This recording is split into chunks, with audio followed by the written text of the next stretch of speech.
आज की बात अब हर शाम सोमवार से शुक्रवार 8:30 बजे से।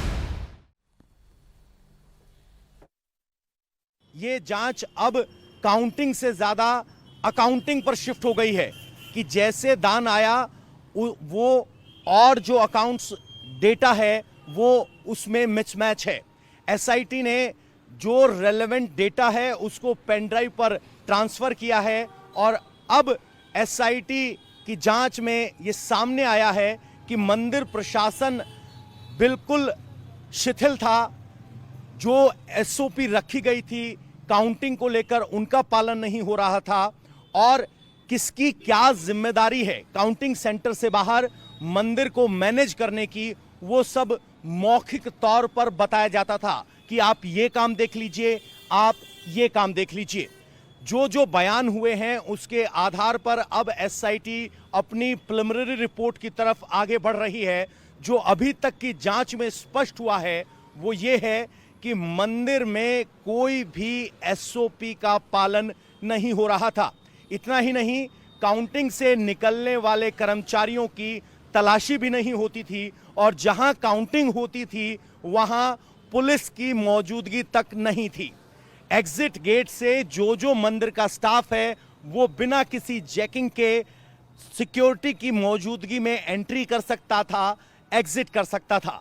यानी पूरे प्रोसेस में बहुत सारे लूप होल हैं और अब उसी प्रोसेस पर एसआईटी फोकस कर रही है। अब देखिए, काउंटिंग सेंटर से ही चोरी शुरू हो जाती थी। असल खेल दरअसल बैंक ले जाने के दौरान गाड़ी में हुआ करता था, जब नोटों की गड्डियां निकाल ली जाती थी। दीनानाथ वर्मा ने जो आरोप लगाए हैं उन्हें सिलसिलेवार तरीके से हम आपको समझाते हैं। चोरी जो है वो काउंटिंग सेंटर से ही शुरू हो जाती। गिनती के दौरान अलग अलग कीमत के नोटों के अलग अलग बंडल बनाए जाते।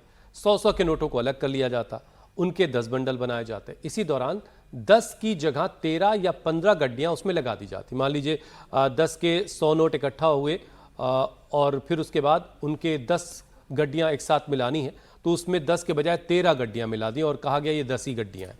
और फिर बैंक ले जाते वक्त जो एक्स्ट्रा गड्डियां हैं वो रास्ते में निकाल ली जाती। सुनिए क्या कह रहे हैं पूर्व इंजीनियर दीनानाथ वर्मा।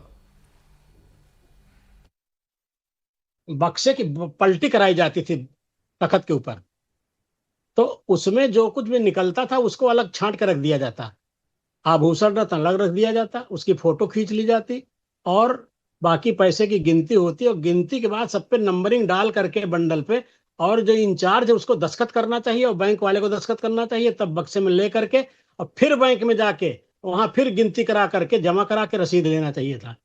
ये नितांत अभाव रहा है। ये लोग क्या करते थे कि 100 नोट की जगह 150 नोट की गड्डी बना दिए, एक एक बक्से में 10 गड्डी दिखाए और 15 गड्डी डाल दिए। आप समझिए इस तरह से किए और इंचार्ज उसको ध्यान नहीं दे पाए, लेकिन जब ध्यान दिए पकड़े गए तो हटा दिए गए।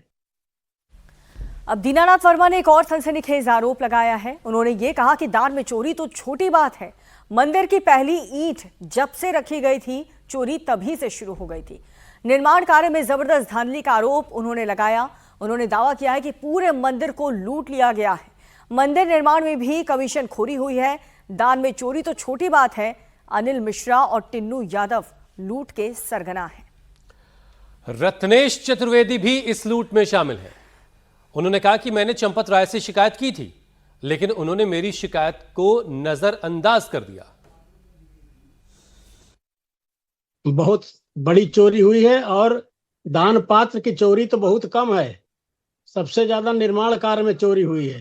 पूरे मंदिर को लूट लिया गया है। मैं कह रहा हूं कि जो मंदिर का निर्माण कार्य हुआ है उसकी शुरुआत से लेकर के और लास्ट तक लूट ही लूट हुई है और इस लूट के सरगना थे अनिल मिश्रा, टिन्नू यादव, और धन जो लूटा गया है उसके सरदार थे आप बैंक के रत्नेश चतुर्वेदी। जब उसमें निर्माण कार्य शुरू हुआ तो जो मटेरियल खरीदारी होने लगी, तो जैसे लकड़ी का काम एक पंडित जी करते थे वहां पे सरजू घाट के पास उनका कारखाना था लकड़ी का, वहां से वो बना के लाते थे, देते थे। उनसे रेट चंपत जी के सामने तय किया गया, रजिस्टर पर लिखा गया, दस्तखत हुए उनके मेरे, और जब बिल आया तो डेढ़ा आया। मैंने पंडित जी से पूछा कि पंडित जी ये बिल कैसे देवड़ा हो गया, तो बताया कि वो बीरेन बाबू जो कैशियर है उन्होंने बढ़वा दिया है। मैं ले गया चंपत जी के पास कि भाई साहब आपके सामने तो ये रेट तय हुआ था, रजिस्टर में लिखा है और बिल इतने का आया है। उन्होंने ये नहीं कहा कि इसको खत्म करो या क्या करो, उन्होंने कहा जाने दीजिए, बताया अयोध्या के लोग सब चोर हैं। और चलिए सीधा अयोध्या का रुख करते हैं। पवन नारा हमारे सहयोगी वहां से जुड़ चुके हैं। पवन, जो भी आरोपी होगा उसे बख्शा नहीं जाएगा, खुद मुख्यमंत्री योगी आदित्यनाथ ने यह कह दिया है। एसआईटी की जांच कहां तक पहुंची पवन? देखिए, एसआईटी की जांच की बात यह है कि अब तक एसआईटी लगभग 6 दिन की पूछताछ कर चुकी है और हमारे सूत्र बता रहे हैं कि आज अपनी पूछताछ को कंक्लूड कर वापस एसआईटी लखनऊ लौट जाएगी, जहां वो रिपोर्ट तैयार करने का काम करेगी। एसआईटी ने सिर्फ काउंटिंग स्टाफ से बात नहीं कही है, बल्कि यह आंकड़ा 200 से ज्यादा एम्प्लॉयज का है, जिसमें पुजारी भी शामिल हैं, मंदिर के व्यवस्थापक भी शामिल हैं, टिन्नू यादव, चंपत राय, अनिल मिश्रा और गोपाल राय। ये सब तो पूछताछ हुई ही, पुजारियों से भी पूछताछ हुई। पुजारी कैसे, उनके पास जो दान आता था, पुजारी को आदेश है कि जो दान दक्षिणा पुजारी के हाथ में दी जाए वो मंदिर के व्यवस्थापक को सौंपे या दान पात्र में डाले। उन्हें वो दान दक्षिणा ग्रहण करने की अनुमति नहीं है। वो दान राशि कैसे दी जाती थी, किसको दी जाती थी, इस सिलसिले में पुजारियों से भी पूछताछ हुई है और जांच में निकलकर आया है कि जो भी जिम्मेदारी जिसकी तय की जाती थी वो आधिकारिक तौर पर जिम्मेदारी नहीं थी, बल्कि मौखिक तौर पर थी। यानी मंदिर में काउंटिंग को, प्रोसेस को अगर छोड़ दिया जाए, बाकी कहां क्या काम होगा, कैसे होगा, कुल मिला के पवन मैनेज बात करेगा, शुरू हुई थी मंदिर के चढ़ावे में चोरी से, और जब जांच शुरू हुई तो बात काफी आगे निकल गई है। अब जो है निर्माण के वक्त जो कुछ धांधली हुई है वो भी धीरे धीरे करके सामने आ रहा है। बहुत शुक्रिया पवन इस सारे अपडेट के लिए।